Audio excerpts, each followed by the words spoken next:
Yo, what's happening, man? RC the Trackaholic. This is the Cide Show. I got a legendary guest with me, Mr. Kenny Ellis, the Emerald City Assassin. Legend.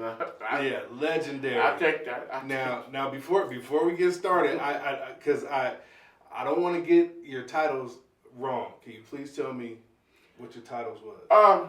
At a junior middleweight, I won International Boxing Council. Okay. That's 154. At middleweight, I won the North American Boxing Association. Okay. As well as North American Boxing Organization. Those are titles that springboard you basically into the top 10. You're in the top 10. Now you're ready for a world title. Mm-hmm. You're in world title contention. Oh, wait. So what does that mean? As a person that don't know boxing. You in the top 10 of the baddest motherfuckers in the world as far as what you do. For sure. Yeah. Okay. So, yeah, that's how that goes. It's a lot of politics, mm-hmm. and contrary to what you hear it, but it's true. Money run boxing. Yeah, for sure. Money run everything. Money run music, right? Man, it run everything. Yeah. Now you're raised in Seattle, but you were born here. I'm Seattle-like through and through. Okay. I'm talking about Chubby and Tubby going to the back and getting the shoes out the box. Yes. But I was born in Phoenix. Yes. He said Chubby and Tubby. Oh yeah, everybody knows Chubby and Tubby. Yeah, for sure. And let's say around '76, I can remember watching the '76 Olympics with my father. Mm-hmm. And there was a fighter out of Palmer Park, Maryland, by the name of Ray Charles Leonard. I wanted to be like him. I mean, like, as soon as you seen it, I was in love. Word. I was in love. Fast forwarding, my parents, they split up, mm-hmm. the trials and tribulations of life. And my father came up here to Seattle. Okay. But I was still there with my mother, bad as hell. May I ask, what brings your father to Seattle? Was it like, I don't know, a lot of people opportunity. Boeing and stuff like that? Opportunity, because he ended up retiring from Metro. Oh, okay, gotcha. Okay, yeah. Opportunity. Yeah, a lot of people came up because of that. Yeah. And I can remember him telling me like yesterday, I'm gonna go get myself together, and then I'm gonna have you come with me. Mm-hmm. Okay. Back to being like, let's say around '78, I'm walking home from school every day, mm-hmm. and I see this building out the corner of my eye. Finally, after a week or two of going by it, I went that gravitational pull put me in there. Right. Here goes 6 degrees of separation. Of the older gentleman that ran it, a black man, he had just moved there from Maryland. Right. Because his son was going to ASU. I guess he just wanted to, be a little closer to his son. Hmm. Boxing what he did, so he opened a gym. That man was Janks Morton, the same trainer who had Ray Leonard at one point. Really? Yeah, it goes at 6 degrees of separation. The more we talk, the more it all makes sense. Right. So the person that started me off was Janks Morton. Okay. Out of Maryland. Had Ray Leonard, fighters of that magnitude. Mm-hmm. So, I'm in the gym training, doing my thing, and my father, I'm learning this craft. Mm-hmm. One day I look up, I'm about 10 years old. I'm solid, not salad at this point. Right. And I look up and I see this man looking at me. Yeah. Hadn't seen my father in about 4 years. Word. Let's say I'm 10. Last time I seen him was after 76. Yeah. 6 so that's 4 years. That's 4 years. Yeah. And staring at me. Finally, I just got out the ring and walked up to him. It's Pops. Mm-hmm. He kept his word. Oh, he came back to get you. Came back. Mom's wasn't right, so I took flight. Okay. So she didn't put up no fight. Nah. Okay. And I can remember being a little boy crying, and she said, "One day you're gonna thank me." Oh, word. Because she knew it was best that I go with him. Right. So I came here with my pops, and I'm proud. But we live in this nice condo. It's nice and laid out, man. The people come through and cut your grass for you and trim the hedges. Wait. Where was you at? Rainier Vista. Hey man, I didn't know I was that about to say, what you got to go, Magnolia? Hey man, I didn't know they were projects, man. The first school I ever went to was Columbia. And you thought you man, wait a minute. Look here, man.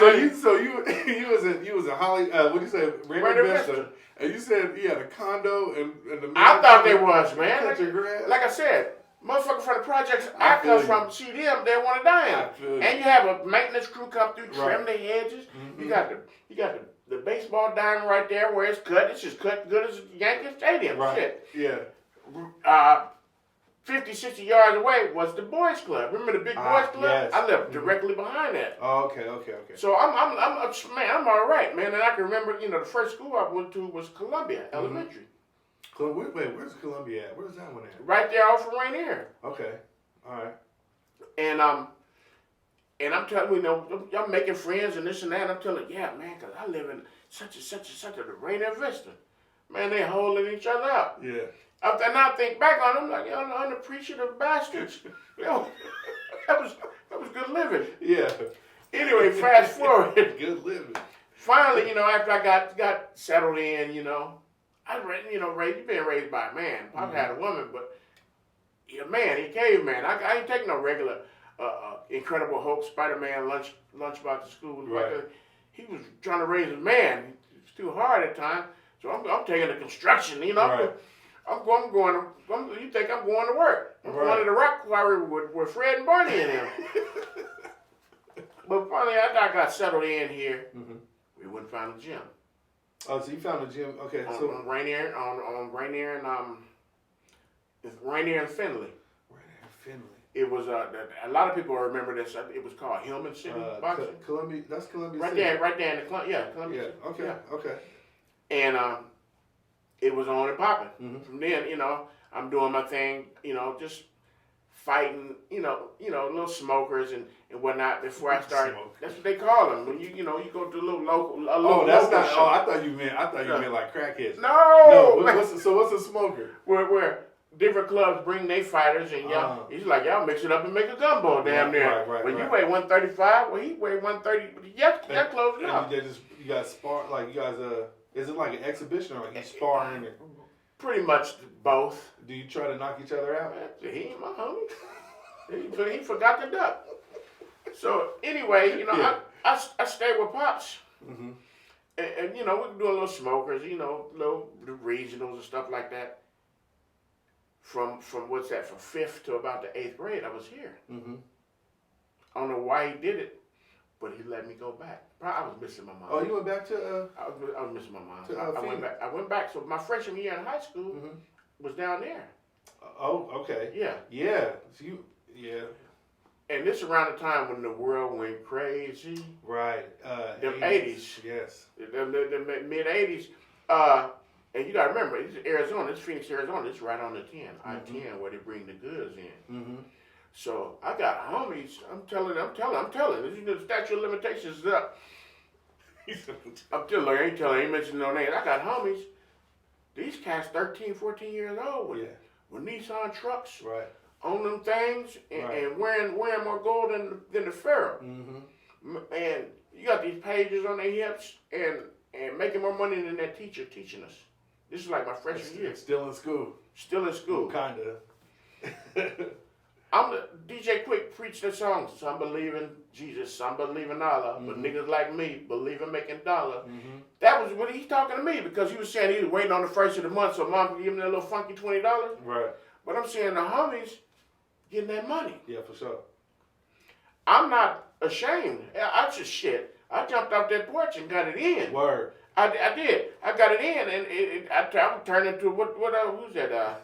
Nancy Reagan or Hillary Clinton? I was one of them domestic. I had that curl, that feel of suit, that feel. Man, look here, man. I had 2 big chains on. You couldn't tell me. Yes, you got the curl. And both of my pockets had the mumps. Yeah, real talk. So I quit boxing that whole year. Right. It was hard for me to be going to the gym, and I'm seeing these cats coming through, man. I'm still playing hide and go get it. He's 14, 15 years old with a grown woman riding side to side on shotgun with him. Serious business. I said, shit. Something got to give. So I jumped off that porch and I got it in, and I'm not proud of that, but I ain't ashamed of that. That's something that a lot of us young black males for sure went through at some point. Yeah. Now, how long? I mean, No. Okay. I was there notice he sent me back for my freshman year. Yeah, yes. My mom's called Pops and told her, hey, man, you better, if you want your son, you don't want to bury him, or you don't want him to go to the penitentiary, you better come get him. Right. Dude, literally, I'm kicking it. I come home from school one day. I'd probably jumped that back gate after lunch and went to them Duperville projects to get off there good. Yeah. Get up there good. And one day I came home from school and Pops was there. All he said was, get your shit. Now, I don't fear no man. Yeah. I don't. I just don't. He's the one that raised me not to fear another man because you can't do shit to me. I can't do to you, so I'm not scared of you. Right. But this is the man that instilled this in me, and when he told me, I'll murder me to murder you, Kenny. Mm-hmm. And to this day, I'm still scared of that old dude, man.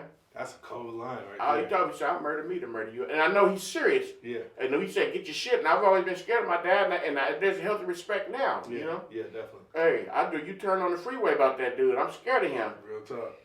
Anyway, he said what he said, and I did what I did. I got to get whatever I could get, and when we get ready to go, he rabbit eared my pocket, took all my little money, left it with my mama. And gave it to her. Yeah. And we're gone, and that was good. That was it for me with Phoenix. After that, I came back here, and just because I didn't want to be around the house, I'd had this freedom. I'm buck wild now. I had this freedom. I can't do that here. Well, what grade are you in when you come back? I was a freshman. Oh, so that happened like all in like 1 in year. 1 fucking year. Oh yeah, that was quick work. It was quick work. but he saved me. Yeah. My ex Boom Coon went to the penitentiary at 16. Yeah. I'll be 54 next month. He's still in. Oh, word. Yeah, so he saved me. Anyway, he get me back here, and so I can have that freedom, I start going back to the gym. Mm-hmm. At this time, you know, I'm about 16, I'm about 15, and 16, and Greg Hogan, he's the IBF lightweight champion of the world. Okay. Well, that's my guy. He watched me grow up. Yeah. You champion of the world, so he gonna chunk me a little something here and there just to spar with him. You know, right. I got back in shape. I was able to stay away from home. Some days, Pops would let me not go to school just because the media was coming. We could use that attention. Mm-hmm. We could use that attention. So I'm 16 years old. I'm doing my thing. I started getting back in there, getting a buzz, little local buzz. As a matter of fact, true story. A cat. I don't know if I should mention his name, but he's dead. I mean, no disrespect. Joe West. Mm-hmm. He was a manager. Okay. He tried to talk to my father about it, emancipate me and this and that, but he was one of the managers like the pimps be at the bus station. Wait, my dad was like, oh no, he didn't trust him. My dad said, Pop said, I had to put some pinstripes across his windpipe. Because you know you have to. Hey, and I appreciate that. So we're doing my thing and fighting. It's just local. You know, I might go to the nationals. I stayed in the top 10 in the nationals, and I don't tell too many people this, but this is the God's truth. I was a better pro than I was an amateur. I wasn't interested in the medals. Right. So, but what drove you? Because when you it came was in back, me. It was in you. Something. Did you love it? I was in love with it. Yeah, okay. And like I said, when I was at Phoenix, I just got turned out because I didn't have no money, and they did. Right. And that's probably the only thing that probably would turn you away from your passion is pussy and money. Yeah, well, that comes. So, I was, this shit got to be in you, not on you. You got to love this. You got to be willing to sacrifice because I knew after a while, no disrespect to myself, I knew that I was different. Mm-hmm. And maybe in a strange way, but I'm a gladiator through and through. I still have the thought process of a gladiator. I keep Tabasco in my face, in my glove box. And don't forget, I'll bite you on the nose and eat it in front of you, I still had that thought process. Right. Now, so you love boxing, but so you got turned out in Phoenix. It got bit by that bug. Right. And it was in me. So I'm saying that to say I was I'm the chief sparring partner for the IBF lightweight champion of the world. Right. I want to turn pro. Right. I'm glad he didn't let that happen. Right. So because I stayed around till I turned pro at 20 years old. I was actually too young to like even fight in casinos. 16.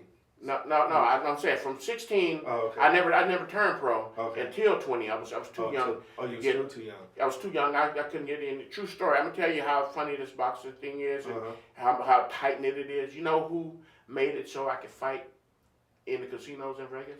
Who? John McCain. Who's that? He's dead now. A senator, U.S. senator from Arizona. Oh, John McCain. Yeah, he's a big boxing fan. Mm-hmm. And he and my manager at the time, you know, were acquaintances. And I don't know what he did, what strings he pulled, but I was able to fight at the Riviera, you know, in Vegas, things of that nature, because he was a big boxing fan. And then come to find out through conversation, I'm from Arizona, he's from Arizona, rest in peace. And that's how I was able to get in there. But, you know, this boxing, you'd be surprised. It's a lot of people that are diehard boxing fans that you would know, not even know. Like Martin Lawrence. Uh-huh. And I'm going to tell you somebody who's better than all of them. You would never guess it. Tommy Davidson. Tommy Davidson? He tell the jokes, but he ain't the joke. In boxing? I'm tired. What weight class would he be? Is that literally featherweight? He'd probably be a featherweight. Is that, oh. But Tommy nice with it. My man, Danny Green. He's another comedian I go back and forth with. Yeah. Good dude. Yeah, so you'd be surprised. Huh. You see them cats with... Some of them cats ain't watch TV, and that form and that bounce is real. And put it like this. Will would have got fucked up. He'd ran up on that stage with one of them. He'd got his back dirty as a porno. Right. he got fucked off. Right. Shit, Jada had to come get his ass. That's a trick, because like when you look at it that way, you talk about Will Smith and Chris Rock. I mean, like really, like if Chris Rock just happened to just trained and you know, but hey, it don't matter about training. If you ain't got one of these, hey, look here.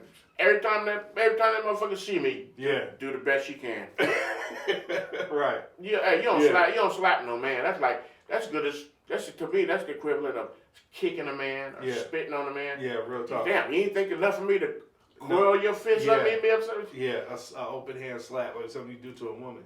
So but you don't do that to her. No, but you had to clear that up. But you know. No, I get it, man. But it's a lot of people that I've made friends down through the years that are diehard boxing fans. And like Rosie Perez.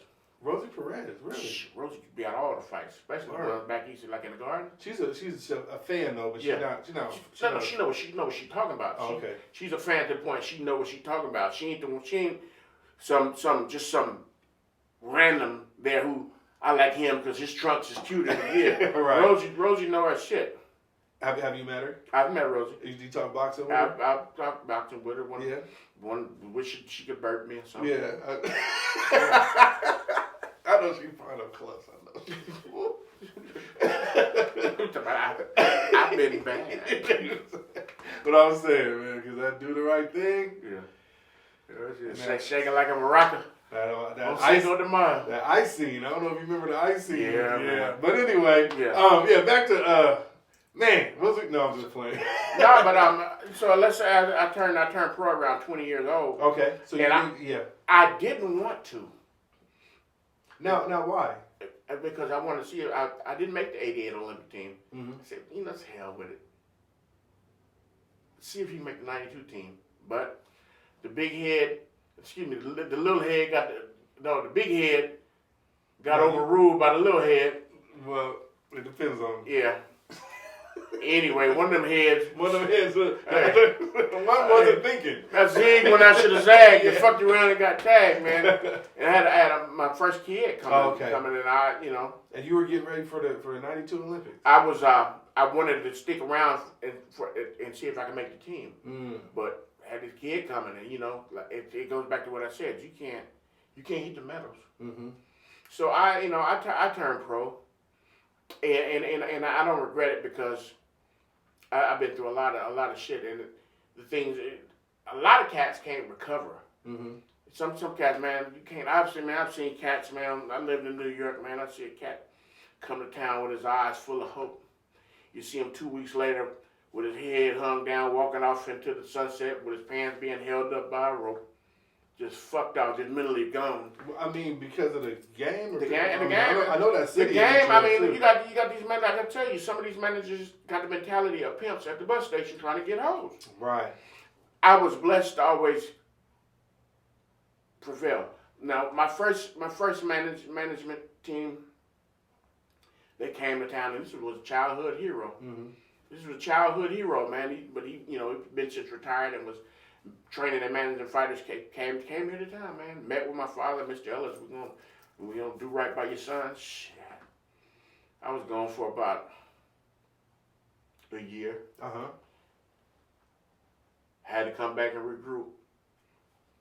And people get funny when it comes to money.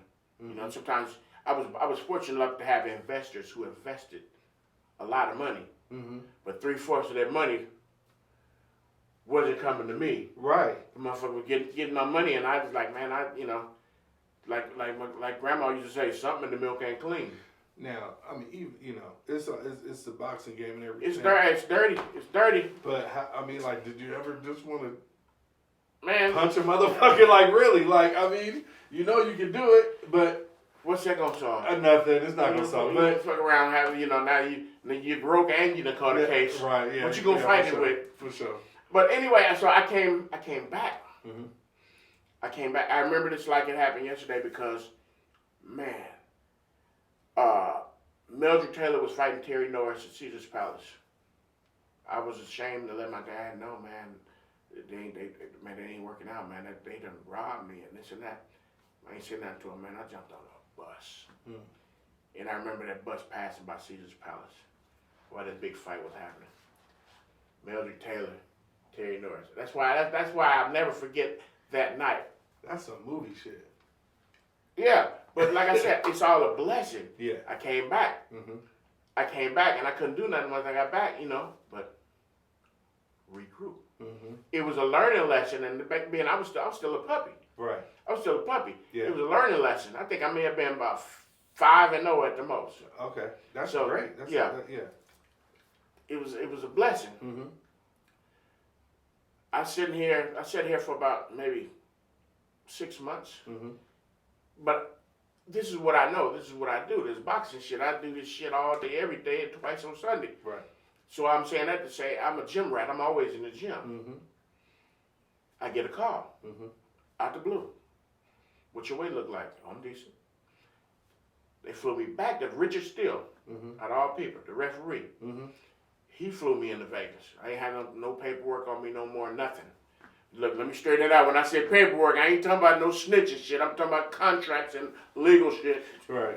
Don't get me fucked up with none of the town rumors. You ain't gonna good. So the contract was voided. Yeah. I get back. So I'm in Vegas. Mm-hmm. I fight. It might have been that one you looked at. Because it said it was 92. Shoot, I can't remember when 90. The boxer's name. It's something of Lloyd Vaughn. Vaughn, yeah. It might have been anyway. Hey man, I'm broke as the Liberty Bell. That man. They stole my money. You did that man bad. Fuck him, So I'm broke. So of course I gotta stay right. You was boxing for dinner? Man, I put some Pampers. Yeah. Pampers. And I was like, shit, you can't put him back on that titty? That shit's expensive, man. The titty's free. Man, so I got another deal. Yeah. I'm gonna tell you this true shit, and I'm gonna tell you when they say they run this shit, they run this shit. Put it like this: it was junior. It wasn't senior. It was junior, and it was. I'm trying to rhyme this. Juan Snotty Jr. Juan Snotty Jr. Oh, I can't. Certain things you just can't don't say. All right. John. Okay, got you. I got you. Yeah, I got you. Yeah. And certain shit you just don't say. And so anyway, yeah, Junior. And Junior was all right by me. Word. Junior was all right by me after, he moved me and my family out of Seattle to New York City. Really? Wait, okay. How did you? Okay, yeah. No, ask the question. I'm answering. I was how'd you meet him? Because when they flew me in to fight, and I did what I did, and you know he was there with some people, and you know, money, the mom, right. Shit. So and he liked what he saw, and I had no deal, right. And he couldn't like do anything hands on, but he had the people where they could put their name on contract. But that was my man, you know. Right. Sound like we on Rainier, you know, because hey man. Because, hey, man, I have to be careful today about that shit. I get that. And, the man was gracious enough to move me and my family up all the way from Skyway, Washington, and Seattle to New York City. New York City. And I got this baby. Yeah. I got my woman. And we there. It's something different, man. I can't fake the funk. They looked out for me, man. They looked out for me, man. I'm around there wearing silk sweatsuits and eating veal cutlets and shit. I was gonna ask you what generally what was it like living in New York at that time? Well, here's the thing. They flew me in first because I wanted to go in first before so you were alone. Run the family. And I remember the summer crazy like it just happened because it was the summer. And Mary J. Blige dropped What's the 411. Oh, wow. Yeah. No, so you hear that out of every car, every gypsy cab, that and the Ghetto Boys. Dun, dun, dun, dun, dun, dun, dun. I was lonely as hell, man. I was lonely, but hey man, this is the loneliest business, loneliest sport. Yeah, you literally I'm lonely, on your own. And I didn't realize, I'm from Phoenix, the hottest place you want to ever live. Right. It get hot as hell in New York. Oh my God! And like down south, that humidity, man. So I'm there. I get acclimated after a while. Where was you at? I was in the Bronx. The Bronx. Okay. I was right down the street from Ivy League, Fordham University. Okay. And look, and the Bronx Zoo. So it didn't matter. You still around some ignorant shit. Right. I was still real. Timid. Say too much. New York wiped out all that shit. Right. Man, before I finally moved back to the West Coast, shit, I probably cussed out everybody but the mayor.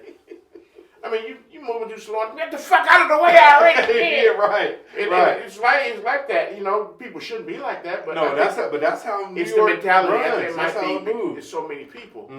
So yeah, I had my family there, man, and that's when I finally put that stamp as far as New York. As far as fighting on the East Coast, get my name over there. In fact, I think I got a following faster over there than I did here. Because I fast forward and I'll get to it, but I didn't come back to the West until I was established. Oh, okay. I might come home to visit. Yeah. But I was out that way, and it's just trip. You go from the south side of Seattle, living in New York, going over to South America to fight. Wow, South America. And the thing about it is, my man that went, because Junior couldn't go, for obvious reasons. My man that went, true shit. Why did this motherfucker look just like Jim Jones? No, not the rapper Jim Jones. Oh, no, you talking about yes, Jim Jones? I fought in Georgetown, Guyana. Man, we on the airplane and they telling this man how he looked like, and he arguing back and forth with them. I'm like this. All the shit. I'm thinking to myself, all the shit I can get involved in. Yeah. You gonna send me with a motherfucker that look just like Jim Jones. He responsible for, and he looked like him, and I'm, gangster. Yeah. New York where he was, so he talking shit. He ain't scared of nothing. Right. I'm like, man. And you with him? Yeah. Then they looking at me like, you with him, brother? We go over to Georgetown, Guyana, and I fight. I never will forget this kid. This kid was sending everybody home in a box with a tag on their big toe. I only had 6 professional fights before I fought my first 10-rounder. Right. It was in Georgetown, Guyana against this monster. They were. Pasquale David was his name. He was sending them back. Was he African? I don't know what he was. He was a monster. I know that. So my ego get in the way. They can't find nobody else to go over there. Yeah. Old man said, "You want to go?" He called me Junior. Yeah. I took that, I'm full of piss and vinegar. Then I'm Right. shit. I'm a war machine. Mm-hmm. You think I'm scared? Like they didn't even ask you nothing. I'm scared. But I'm gonna tell you something though. Scared man, the most dangerous man. You in New York, you talking shit now. I got to start getting acclimated. Right, I realized you got to get with these motherfuckers, and you'll be a victim. Yeah, for sure. So we go over to Georgetown, and I guess this dude just to these people God over there. I mean, because he like I said, all the Americans that come over there, he's sending them back in a box. So every morning I get up, I go, walk out on my balcony. People just standing out there, 1,000 people, just staring. They start calling me Yellow Man. Oh, you light Yellow. skinned dude? Yeah, man. I don't know what that yellow shit. So He said don't start. hey, they go. You get that light skin, though. That shit ain't. I put plenty of you darkies on your back. No, so we can't go to too many places. Getting build up to the fight, but the gym, the driver directed to the gym, and back to our room. And in South America, you don't want to drink their water because you don't know. So I'm gonna tell you how grimy this boxing shit is. I'm having all my food delivered to my room. Mm-hmm. The night before, the night of the fight, let's say if the fight happened at 7, let's say I ate about 3. Mm-hmm. Man, I had a nice little meal. We go fight, take the rounds. I got cut for the first time. I was proud. First time I've been cut, I'm proud. Really? Go. I whooped his ass. Oh, I set him on his wallet a few times. I whooped Yeah. his ass. You go back to that scared man. I wasn't scared, but I'm nervous. Right. And when you're nervous, your reflexes, everything is heightened. Mm-hmm. So I whooped his ass like we was on the side of Dino's. Word. I whooped his ass. The parking lot. Shit. I whooped his ass. That's where you fight too. And That's funny. yeah, I got cut real bad, but Yeah. afterwards, I'm proud. I got cut. I done Mm-hmm. whooped him. Everybody, he just sit there, everybody else home. Mm-hmm. Broke. Right. Tag on their toe. I go back to my room, me and my management, and I threw up. Mm-hmm. I said, man, these bastards put cigar shavings in my food. Hey, man, it's a dirty business. Damn. But this place was so grimy. Yeah.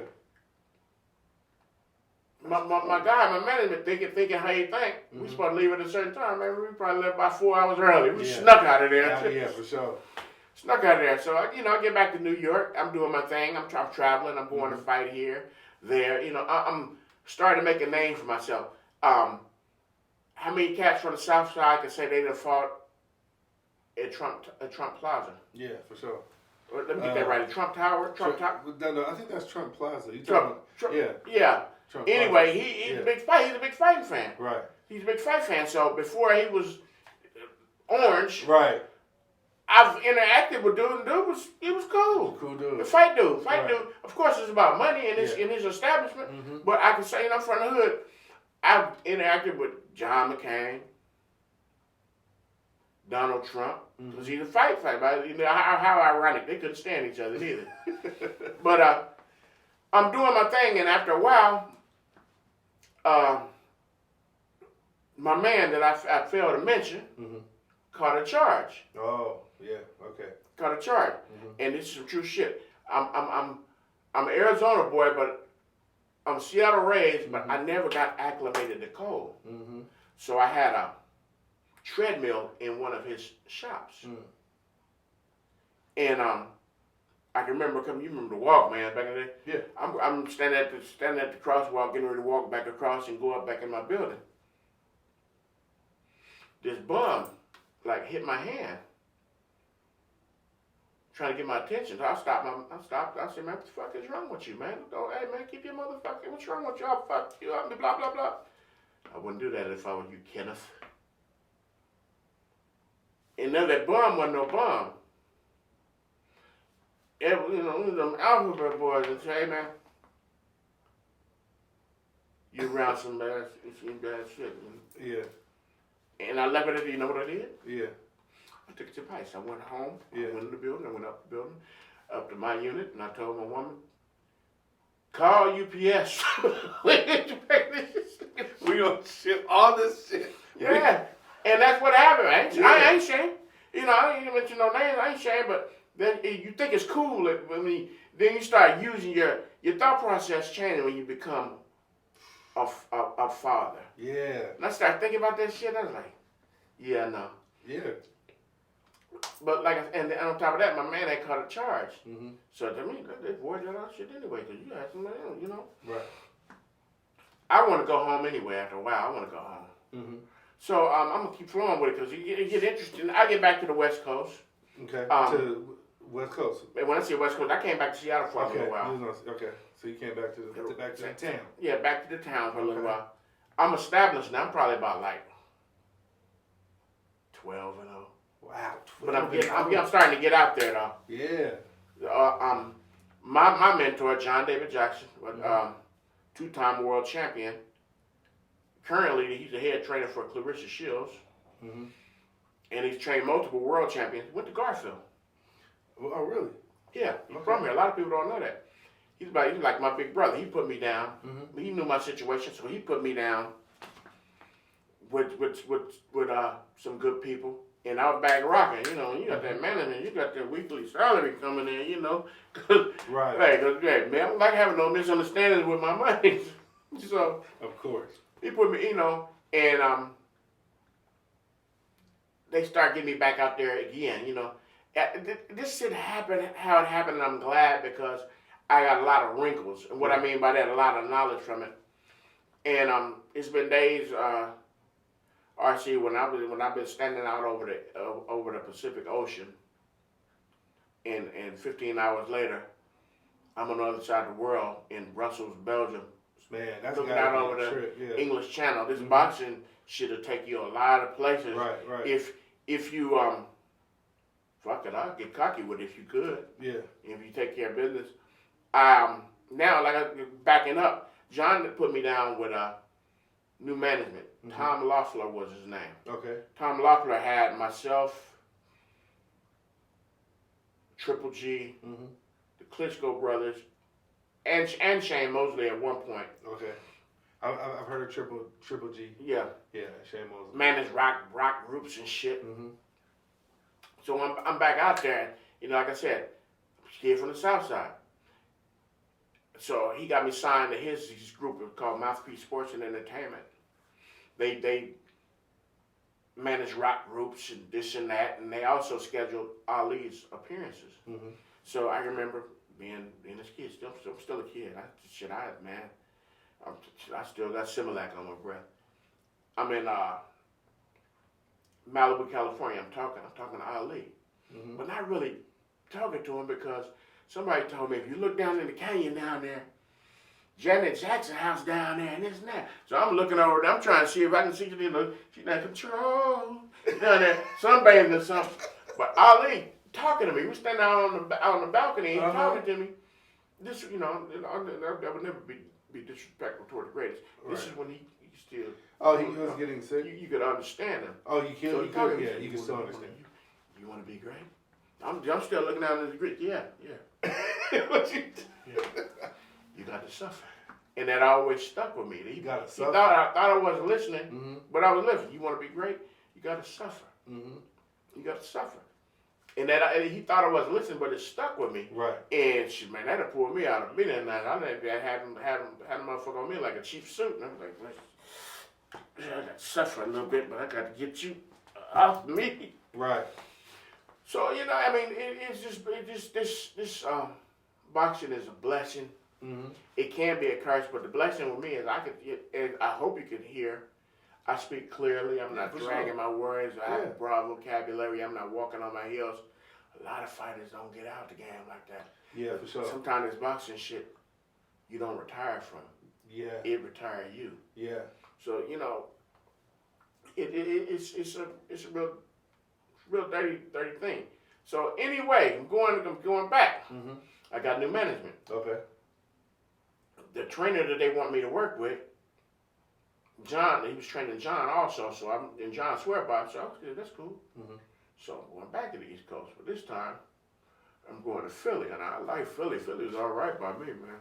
Man. Philly, and I've never been to Philly. Oh man, Philly, man. Let me tell you, Philly, the truth, the answer, and the gift. The answer and the gift. Hey man, I love Philly. So I still got. I'm sorry. What's so great about Philly? Like, I ain't gonna say this. I ain't gonna say the Philly cheesesteaks. No, I'm retired. I ate enough of them.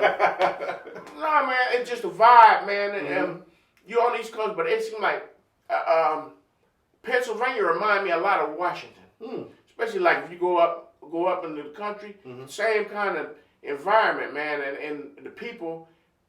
It's like a melting pot. People came there everywhere from the South or this or that. So it made me feel more at home when I was in Philly. Gotcha. I love Philly. I got, like I said, I still got dear friends to this day there, you know. I love Philly. And Philly is where I got my stripes, where I learned how to fight. When my man Nick Campbell said, you gonna fuck fight and see tail lights, choose. I could box with any motherfucker in the world. Yeah. I could box, but I didn't learn how to fight. Now, until I went to Philly.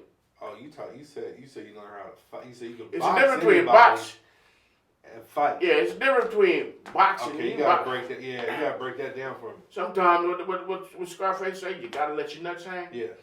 So you got that's where I learned how to fight. Right. Because it's a different breed of trainers and fighters. The mentality is different. Like I don't mean no disrespect, but here in Seattle in the gym, you know, hey, take a little bit off of that. Back there, do the best you can. Yeah, and I learned how to fight. You know, you in the gym with everybody from Ivan Robinson to David Reed to Bernard Hopkins. You gonna fight. If you can't fight, you're gonna be a victim. Yeah, for sure. So I learned how to fight. Right. Fight. Fight for your life. Like, hey, Philly, I heard Peter Quiller say New York made a man out of him. Philly made a man out of me. Word. And I'll be forever indebted to Philly because it gave me that. It gave me that. Right. You know. And you didn't have that before, but you was 12-0. You thought you can box? Yeah, you can box. You can beautiful box. But can you drag your nuts through the sand and can you, man, it's a difference between having a bad attitude and being a killer. Dig that. It's different. Yeah. You know, and I get to the case in point, I go to weigh-ins for the fight. I be wearing my glasses. I'm in there looking like Poindexter. Yeah. And I knew that difference between being a good fighter and being a killer. I knew when to turn that switch on. Yeah. Because it goes back to what I said. You got to be in you, not on you. So this boxing shit is not for the faint of heart. Yeah, for sure. I know some of the nicest, most beautiful people in the world, but at the same time, that if they got to win, they bite your nose off. Right. You know, I mean, Iron Mike. Yeah. Beautiful dude. Now did you know? I worked for Mike in Florida when after retirement. Mike had a promotional company where he was promoting and managing fighters. Iron Mike Productions, and I was just chilling, man. I was back here. We done left the Philly story alone, but no, I get it. Right. But I was just back here. Money was fucked up. Let's go tell the truth and piss off the devil. Money was fucked up. Had a job that wasn't going nowhere, which I had to work at. I've been humbled. I'm gonna mind somebody, and that's when I ended up working. I got a call just one day out the blue from my man John David Jackson. You know, right. John knows to put some money in the yeah, it's like devil in a blue dress. I will call you because you know how to put some money in it. And I had some dead end shit, wasn't nothing hitting on it. And I ended up just giving my whole apartment away. Got over there, they ended up just laid it out for me. Yeah, just whatever I need. Total blessing. Yeah. Everything, even Mike had it through the company to where I had insurance. I was able to make sure my youngest was insured. Oh wow! So people talk that shit about Mike. They don't know, you know, because I ain't got no sense of humor about my babies, and I was able to make sure the youngest was good. So, Yeah. and I stayed there for 3 years. Mm-hmm. That was after you. After my career. Okay. Okay. I'm a back up during the career. Yeah. And tell you some shit. But it was just a beautiful thing, man. I love Florida, man. I was 2 mile walk from the Atlantic Ocean. Mm-hmm. Get up, go walk down the ocean and just, talk to God, That's dope. Love Florida.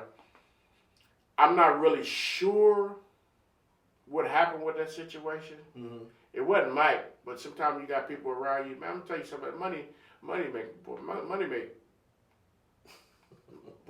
a motherfucker get weird. Yeah. Yeah. Around and stealing. I'm like, you stealing from the company. You stealing from yourself. And I think my man Mike was like, you fuck it. Yeah, he just shut it down. Yeah, because I was actually blessed to travel a little bit with him when he's doing like that one man show. Mm-hmm. When we'd have fights, I could say in retirement I've had the pleasure of working with some world champion fighters and just giving it back. I want to give it back. I want to give it back. I want to give it back. Like somebody went out of their way for me, Mm-hmm. Like, let's tell you a story about how the management stole from me. Yeah. Well, in the end, Mm-hmm. I remember my first televised fight. I was supposed to make a certain amount of money. Mm-hmm. I didn't make that. Like they didn't give it. I didn't make that. But listen though, my management, God rest his soul. My management, he said, I'm gonna invest that. I'm young still. I mean, I'm like 28, but you ain't gonna invest my shit. Give me my. I invested in me. Give me my money. Yeah. So they didn't. They just didn't give it to you. But boxing and who run this shit. Yeah. I had to take that on the chin I had to take that on the chin. Damn. You just had to. But it's not over. Okay. I had to take it on the chin. So I thought so. That always left a sour taste in my mouth, man. So when our deal came time for us to re-up and it was over with, I didn't. Mm-hmm. I left Philadelphia. Yeah. Came back here. And you know what, man? I'm gonna tell you something, man. I love that dude like a father, man. That's strange for me to say. I love that dude like a father, but that left a sour taste in my mouth. So I came back to the West Coast, and we're gonna revisit that. It's gonna all make sense. Mm-hmm. I came back to the West Coast, and I think I'm probably about 27 and 1. Mm-hmm. I'm established now. I'm also 27 and 1. Yeah. I'm established now. Yeah. So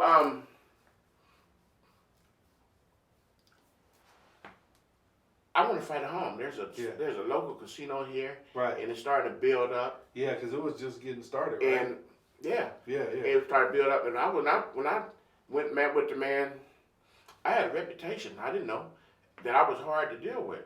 Now, you sat down with him personally? Yeah, I want to sit down with I know all them CEOs, all that out there. Hey, man, I don't have no contract, nothing. Right. I'm finna go see Jody. But no, I said, me and my father went to set with the man. I'm not gonna mention his name because I kind of want to bust him in the mouth. Mm-hmm. And I didn't know I had a reputation as hard to deal with, but it ain't that I had no reputation hard to deal with. After I got beat, Yeah. I was on my shit. Right. So I wasn't hard to deal with. I was hard to bullshit. Right. That was the problem. So we struck up a deal, and I started fighting here. Mm-hmm. Have you ever heard of a place like a casino having so many people that the fire marshal comes? Yeah. That means you're selling tickets. Yeah, for sure. Too many. Yeah. So I wasn't getting paid like I should have been getting paid. Damn. It's the money. Like I said, it's money. It bring a lot of crooked motherfuckers, and a lot of people who probably was once dear friends. That money get involved. Change everything. Yeah. So I fought there. Finally got a following. Hell, Yeah, I appreciate that legend. I appreciate that. But I finally got a following. And my whole thing, I did what I wanted to do because I didn't want to go back on the road.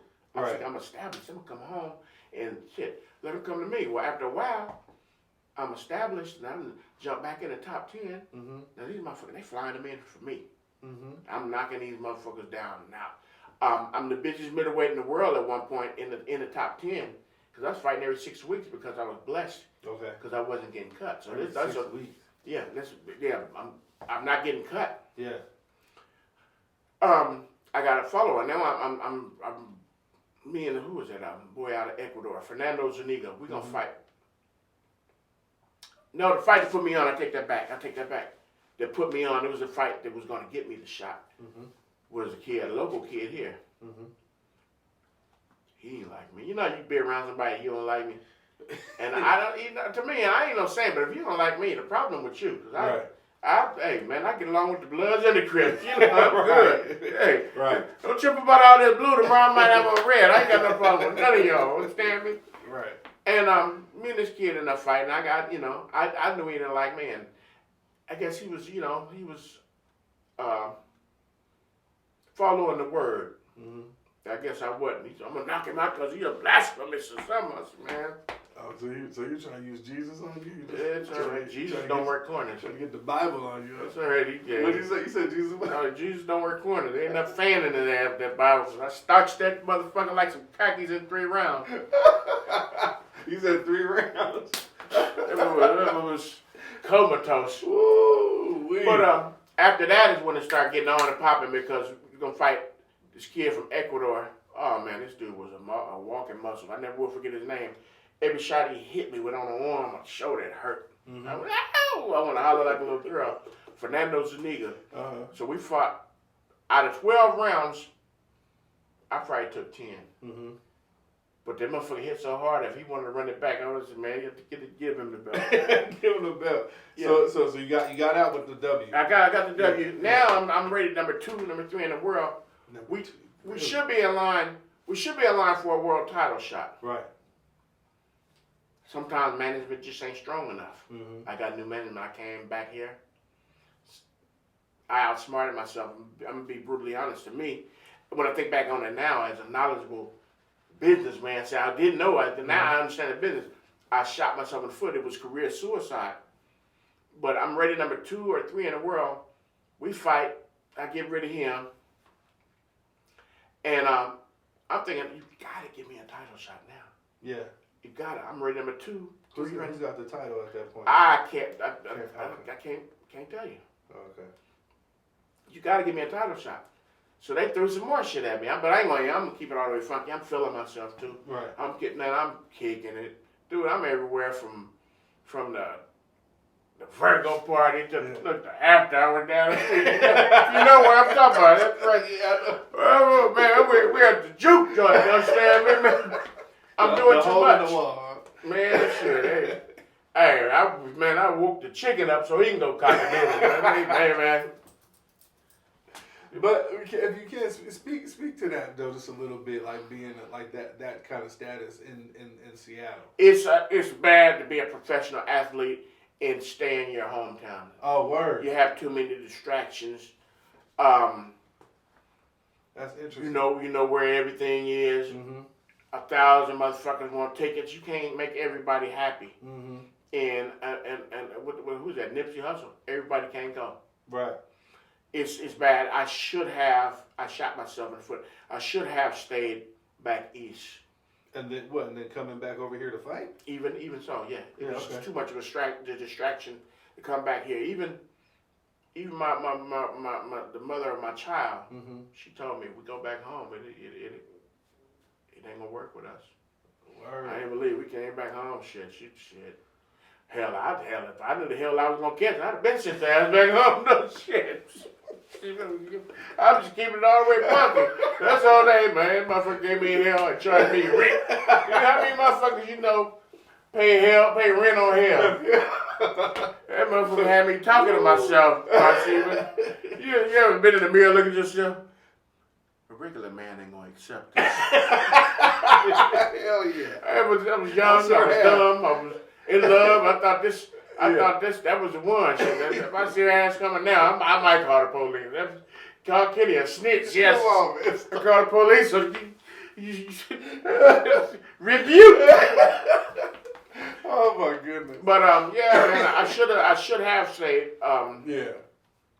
But you live and you learn, and I still have my health, and it reverts back to what I said about I didn't get all that money for my first televised fight. Mm-hmm. He said he was going to invest it. He did. Word. Okay. Oh. He did. So and this shit just snuck up on me a few years later because he died on me, man. Somebody told me he died. I was fighting here one night, and somebody told me right in my ear, right when I'm getting ready to do my ring walk, and it fucked me up because I told you, I loved him like a father. Yeah, for sure. So that hurt me, that hurt me to my soul. I went out there and did what I did, took care of business. Right. But I didn't know at the time he really did what he said he was going to do. And years later, his daughter, Regina, God bless her, she found me out of all places. Social media. Yeah. Kenny, we've been looking for you and blah, blah, blah, and they put the whoop on the loop and made it funky as a chicken. Man, that's dope as hell. And I get a little something now. Mm-hmm. And but I'm gonna tell you this, I'm so humble because you can't appreciate what you got. Yeah. Until you lose what you had. And I'm just humbled, because I had to, at one point I had to break down, I had to work. And I work now, but my job, I work now, is not work. I work for the Tukwila School District. I love them babies, man. But, and I would probably do that for free, but I had to go through some shit to get to some shit. Definitely. And it's humbling. It's also humbling. That's why I see these young boys. I be talking to them when they will listen. I tell them, hey, man, know your business. Yeah, know your business. Know your business. Yeah, especially with the music. Okay, man. It goes hand in hand. The entertainment shit is vicious and it's grimy. And all people. I remember one night talking to Iron Mike and Tyrese. Whoa. They were high. That was high. But you're just talking about the business, and Mike is the one who pulled my coattail to here, and I'm coming back to what we said. He about how you selling the tickets, how such tickets, you're selling this joint out. So if you're selling the joint out, they're gambling, they're gonna eat, because the people, they're gonna drink. Everybody really got paid during that situation. With me. Yeah, and but you. Yeah, you paying me, but you was, hey. Yeah. If you gonna fuck me, let me come too. Yeah. I said it. But I understand the business now. And you see people, I'm not gonna say no names, you see people now, and I still shake your hand. I'm not gonna trip because karma's a bald head bitch. And you can sometimes you ever seen somebody, you can just look at him and say, oh, he's bad, he's going through it. Yeah. I'm all right, man. I got the best job in the world. Yeah. Man, I got my health. I ain't walking on my heels. I'm not slurring my words. Right. None of that, man. I got good people around me. I can't really complain about too much, man. Right. I could have up until a few years ago, Now tell me this: what is it like when you really find out that you have to stop boxing? I mean, is that retirement? Like, retirement, man. Let me tell you something. What's the things you're in denial because the things you did at 28. You ain't doing it 38. No, you ain't. You might see a shot and he gone. Yeah. And even if you're in the gym, the young boy getting out on you. Right. You have to man, quit lying to yourself because. I mean, but is it like like you in the ring and like? It's not. But you know what happened to me? I went to sleep one day, man. Wasn't even at the gym. I had nothing to do with the gym. Yeah. And woke up the next morning, and my whole life had changed. I had a herniated disc. Oh. All them years of popping your neck. I got to be telling young boys, quit that. I was helping my uncle do something, and I was just pulling at something, and I felt something go. It didn't hurt. You. Yeah. It didn't hurt. Yeah. Man, I just bought me a Harley, so I'm out there banging them gears. That's it. I'm the child of a magic wheel. That's some Seattle shit. That's I didn't know that. Shit. Yeah, that's why you. Oh, okay. Yeah, every time there you did. Yeah. I was raised up in that shit. Okay. So I done bought me a hog, man, and let's say I went to sleep and I woke up the next day. Yeah. I couldn't move. Couldn't move. I couldn't move.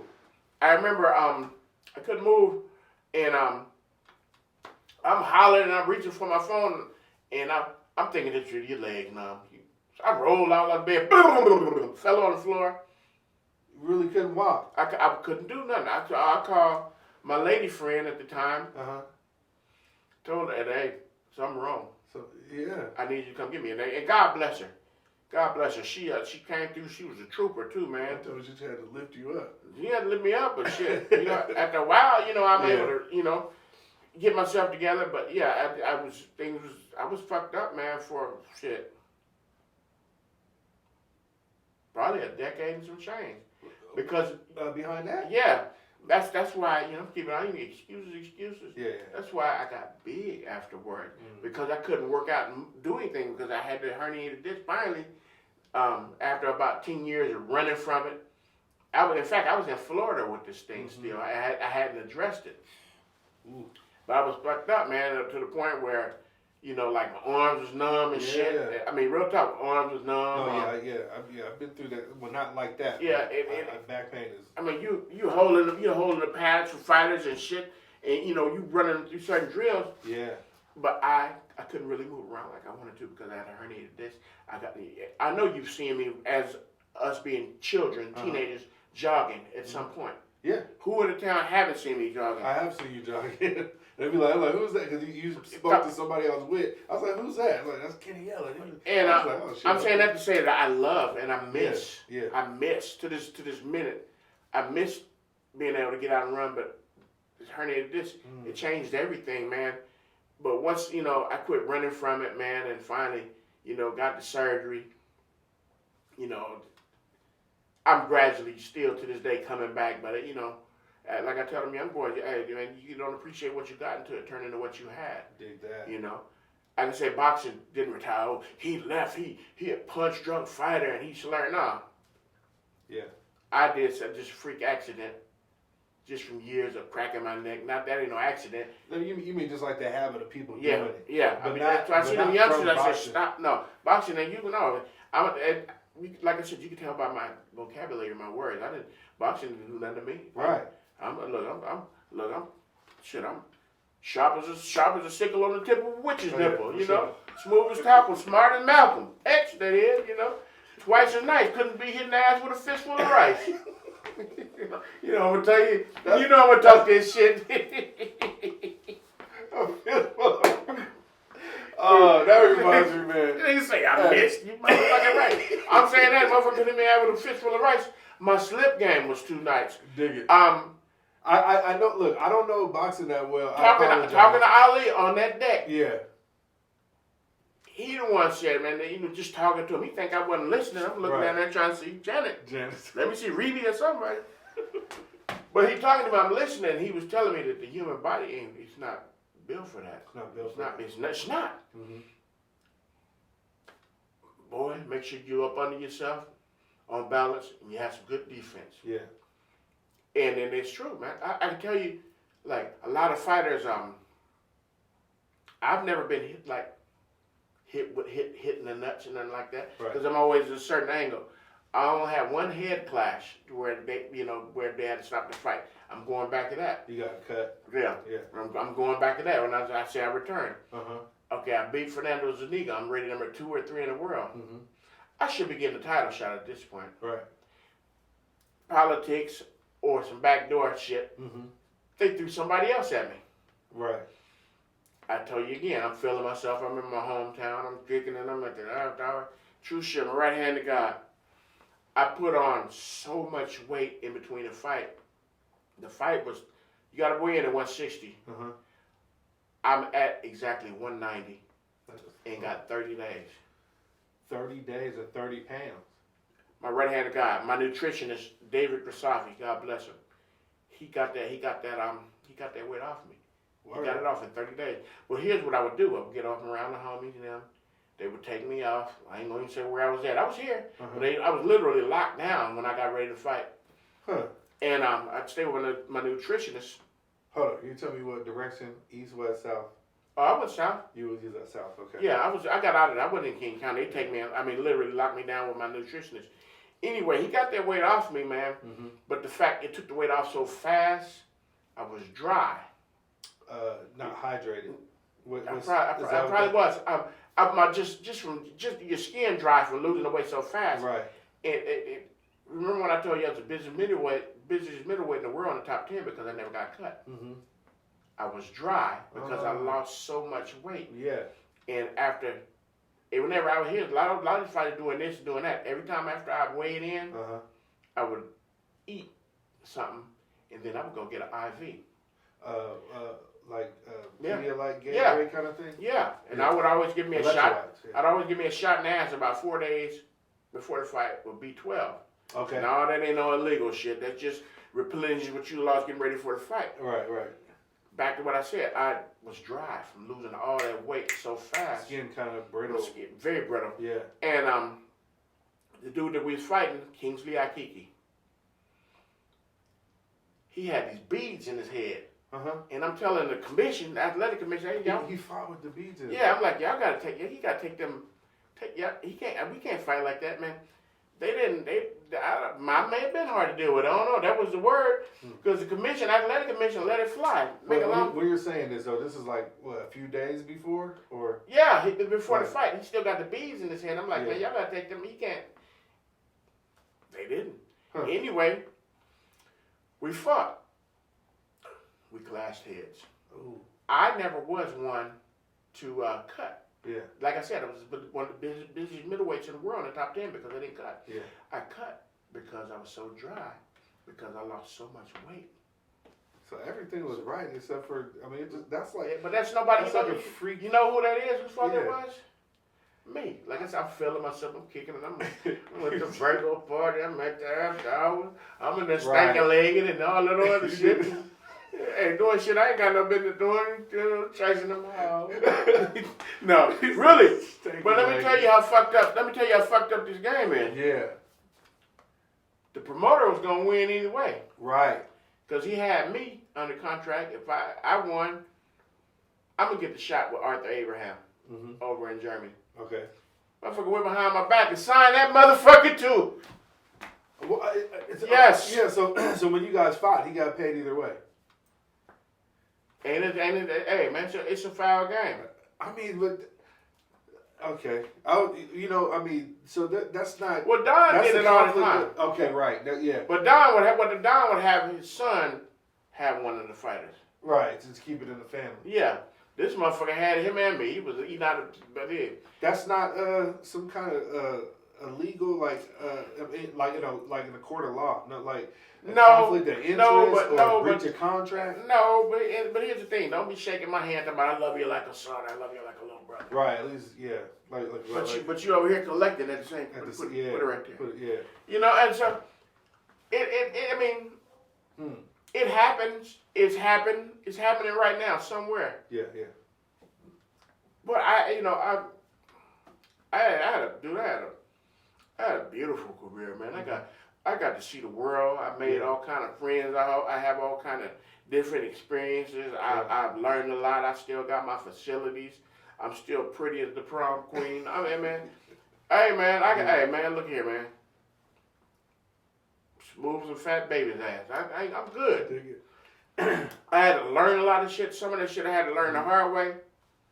But goddamn, at least I learned it though. Right, yeah. Because some cats, I know some cats right now, cats that I look up to that are fucked up. They're broke as the Liberty Bell. Yeah, for sure. Ronnie Slurn. I just found out on my way here, cat that I try to put down and help, in jail.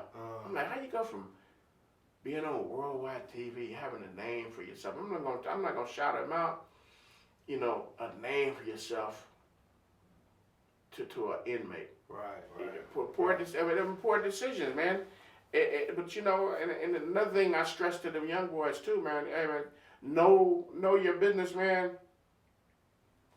and watch them taxes. Woo, taxes. Man, hey, look here, man. Hey, regular life is. Man, hey, man, I'm still, man, look here, man. I'm still, boy. Man, he ain't none of my uncle, but he gonna get that respect. Real tough. You gonna watch them taxes, man, cause hey. Hey, let me ask you this: in your boxing career, your boxing life, do you have any regrets? Yeah. Like I said, I love this place, man. This is one, I've been all over the world. Seattle, Washington is one of the most beautiful places in the world. It is. It is. And in fact, we don't appreciate it enough. But the regret I have is I came back here. I shouldn't have until I was done.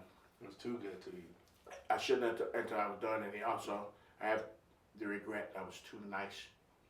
Instead of telling the motherfucker, fuck you, you know, I want to be the one to keep the peace. Right. But Easy said it best, fuck peace.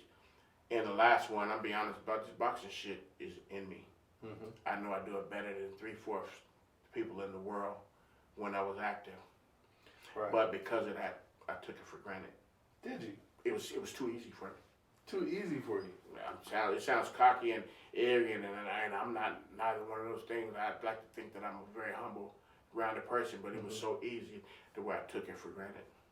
Now, but you didn't fumble it, like you. No, I didn't fumble, but I didn't get what I should have got out of it either. Ah, gotcha. Yeah. I mean, like I said, I remember living in Vegas and being at our top ranked gym in Vegas with Roger Mayweather cussing and mumbling because he got to go pick his nephew up from the airport because his daddy done went to the penitentiary and now he got to have his nephew down there with him. That was Floyd Mayweather. Floyd Mayweather. Wow. You know, I mean, I've been blessed to make a lot of friends and acquaintances through this boxing thing, man, and travel and just I have a lot of experiences that I can't unsee. Right. You know, good and bad. But the blessings about that is it shaped me. Yeah. It shaped me. I know everybody that shake your hand ain't your friend. Sure. So when I love hard. You know, my partners and whatnot. But if I don't fuck with you, I don't fuck with you. Right. And there's a real fine line with that. You got to be careful. Oh yeah, I learned that the hard way. They go down to these little tack-head ass Annie Mae's. I ain't gonna call them. My granddaddy go to man. He call them crazy ass Annie Mae's now. Hey man, look. Before we get out of here, man, look. You one of the coldest cats with the t-shirt shoe combo, man. Put your foot up, man. You gotta show. Put your foot. Oh man, you gotta make. You know what it was? Can you get it up there? Man, fuck you. Hey, that's what. But man, hey, that's what old girl had said last night. Hey man, look at the look. I mean, man, and they clean too. Can you get it up there? This man come in here with some shoes, cause you know, shout out to Shorty, man. They got the, Shorty do what? That's my man. look here. That's my boy. He'll never win on the race. I learned more about boxing in those couple months that you guys did your podcast than I learned in my whole life, man. Man, you guys Shorty. talk to some cold people Hey, too. we still at it. They done for changed sure. every Saturday at 10 a.m. Yeah, catch that for sure. Man. It just you know what? You know why I'm like that as far as like shoes and stuff like that. Yeah. No disrespect. As a kid, I couldn't do that. Like I said, I went to Chubby and Tubby, and I went to the back and got in that box. The box, yeah. And I remember the box. Yeah, I have hundreds of shoes. Me too. I just. No, if you can. It's what it is. Yeah, for sure. Yeah, man, it's a blessing. It's like, can you get it up there? I didn't mean it like that. But, get up there, mule. But I just want you to know that I really do appreciate you coming up here. I knew you would when I called you, and because you was like, man, no problem. Like, Man, it's funny. you're my guy, man. Yeah, for sure. Should I want to come through, man? And that's how I'm speaking French. Coupe de ville. Right. That's how we should be, helping each other. You know, definitely. that's what's wrong with us. You know, Yeah. help each other, man. Yeah. Yeah, because I told you the story before, but I'm gonna say it for the camera too. But there was one time when I saw you, and it was one of them things where, because I didn't really know you, you didn't really know me, Yeah. but I think you may have known of me. Of course, I knew of you, but I you was like you called me over and you said that you popped my CD in when you start running, when you was training. Yeah. And I just and then Yeah, slap. Yeah, you got them slaps, hey. man, but that tripped me, man. That tripped me. Hey, out. man, I'm a weirdo. And since I collect everything from wristwatches to Right. music, Yeah, to for shoes, and I love music, man. And you got some slaps. No, I boy. appreciate that. Hey, you King. I got some, appreciate hey, funky as a kangaroo couch, boy. This boy got some slap. Hey, How do you know that? You smell the kangaroo. Hey, man, I've been to Australia. You understand? Nah, hey, you tell me, let me see. All right, there. I don't know why. Funky as a wet dog. You know, we had to wash the dog. Stanky mother. Nah, man, you be coming up with some shit. I'm an old soul, man. I know you are. I was the kid. I was a kid that they said, "Go on outside, get out of my mouth." Right. I soaked up all the game, man. I'm going out and see if Latoya didn't want to play hide and go get it. Right. Trying to talk out or something. Well, look here, man. On behalf of the sideshow, man, I'm so glad that you came out. Man, is there anything else you want to say to the people? Man, you want to say something to your babies? Don't forget your babies. Man, my babies, man, hey, man, look, they ain't got no business watching this. Right. I'm talking about, I work for the school district. Right. But you know what, though, man? Yeah. I had to make my Facebook private because these kids coming up to me. Oh, they found you. They showing me, with cigars. I collect cigars. Yeah. They, Mr. Kenny, you smoking that Zaza? I'm like, what the fuck is this Zaza?